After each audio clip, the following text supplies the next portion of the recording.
Hello, friends. My name is Catherine Place, and I am here with my dear friends, Pat and Larry Burns. Pat and Larry have just finished writing a book called Never Too Late for Love, Manifesting Your Heart's Desire. They have agreed to spend some time with me conversing about their book and hoping that we can share a little bit about it with you. So let's spend some time kind of introducing Larry and Pat and the book to you. Pat, you have been a writer and spiritual storyteller in your own right for years, having published a book, Simply a Woman of Faith, and your blog for years. How did you decide to invite Larry to co-author this particular writing experience? Thank you, Kat. I've been doing the blog for many years, and about 3 years ago, I asked Larry if he would like to join me, and he said yes. So I would write on a subject, and then he would write on the same subject, and then send it to me, and I would edit it, and then send it back to him. And that's how we began writing. We did that for about a year. And then I don't know what happened. I continued to do the blog, but he just stopped writing. So it's been about 3 years that we started writing together and then put it down. Yeah. Mm-hmm. What was the springboard for the new book? I mean, what was it that caused you to think, I think it's time to write another book? Well, in the last chapter of Simply a Woman of Faith, I talk about I'm going to meet my soulmate, and I guess I'll have to write another book. And my book was written 13 years ago. So people would say to me over the years, Pat, when are you going to write your next book? You met your soulmate, you're now married, and writing a book is a lot of work. And I really enjoy retirement and doing what I want. So what happened was I was taking a class, and one of the talks was on death, and we were doing a meditation, and the speaker said, if you were to die tomorrow, what is the one thing that you would regret? And right away it came up to me, is finishing our book. So I knew then that it was spirit and that it was time to begin writing. So I approached Larry, and we both thought about it and prayed about it, and we said, let's do it. So it's been about 6 months that we've been diligently writing every day, and and now it's just about ready to be published. Yeah, it's exciting. It is exciting. It's really exciting. Leary, how did you feel about Pat's invitation to co-author a book when she presented it to you? Well, I think my first response was I was terrified. It's kind of a long reach for me, and the way that the book progressed, we had to go pretty deep into my spirituality, and I'm a very private person, and that was kind of difficult to do. Mm-hmm. But it was also a challenge, and I appreciate the challenge, and it was fun. I think we're a good team. We're able to put our egos away because and that's a big thing when you're writing. The format of the book is there would be a subject. Pat would write on the subject and give her perspective, and then I would give my perspective, and we had to edit each other's contribution, and sometimes that's painful. But we were able to put the egos away, and we actually it was fun, and it was and it is what it is. We're happy it's done.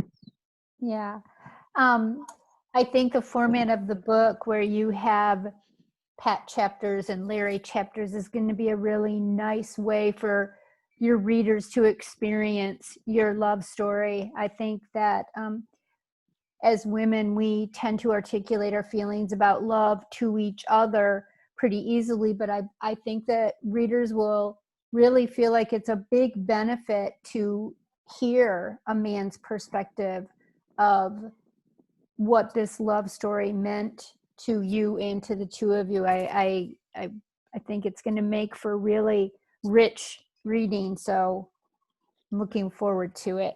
One of the things that we've done after each of the chapters is we have journal questions. Mhm. So we invite the readers to, not only read our chapter and our experience, but to also ask themselves how it affects them and how it's meaningful in their lives. Yeah. That's really good. That's good. So that everybody can participate. Yes. Larry, how did the process go once you started? So like, what did it look like? You were in your office writing and Pat was in her office writing, and what? Yeah, and we had to, well, I don't know about Pat, but I had to really dig deep with some of these subjects and clarify what I felt, how I felt about them, and also put it in a form that I could share with the reader. Mm-hmm. So that was challenging and interesting, and Larry would send me something and I'd look at it and I'd say, you need to go deeper. You need to give me more. What are you feeling? yeah, It's not a natural thing to do. That's some big work. not for me, that's for sure. Yeah. Mm-hmm. Pat, during the birth of any book, there are times of easy flow writing and times of challenge. Do you have any stories to share with us about either high, euphoric, or low, challenging points of the book writing experience? Well, it was very interesting in that once we got into the groove, it was pretty amazing that we both would, as we would edit something, we'd both look at a word and say, that doesn't sound right. And we'd both be on that same page, and then we would change it. I think the difficulty for me was I'm a type of person that I like to get things done fast. And Larry is a little slower, not slower in the head, but I mean, he's more methodical than I am. I'm a little slower in the head too. You are methodical. So as we would be editing, I'd be ready to go to the next page and he'd be sitting there with his eyes closed, and I would be, so I had to really learn patience and just, okay. She didn't know I was just taking a little nap. But that was challenging for me to just relax and be patient and not, push him and allow him his process. Yeah. So that was interesting. So in the process, you had to learn to respect the unique rhythm that each of you wrote with and processed with and came up with ideas with. And Pat, yes, you do tend to be a little speedy. And and Larry, you are more, I think, more contemplative. You contemplate before you speak, whereas Pat is she's just, it comes off the cuff and she's right there with it. So yeah, Pat is really spontaneous, and I'm more of a thinker. I try to think before I open my mouth, because it's taken me a long time to get to that place. Well, when I read the book, maybe it will teach me to be that way too. Ladies and gentlemen, we're here with Pat and Larry Burns talking about their brand new book, which we're hoping to see in November. It is called Never Too Late for Love, Manifesting Your Heart's Desire. Thanks, you guys. It was fun talking to you. I'll see you soon. Thank you, Kat. Thank you. Aloha. Bye.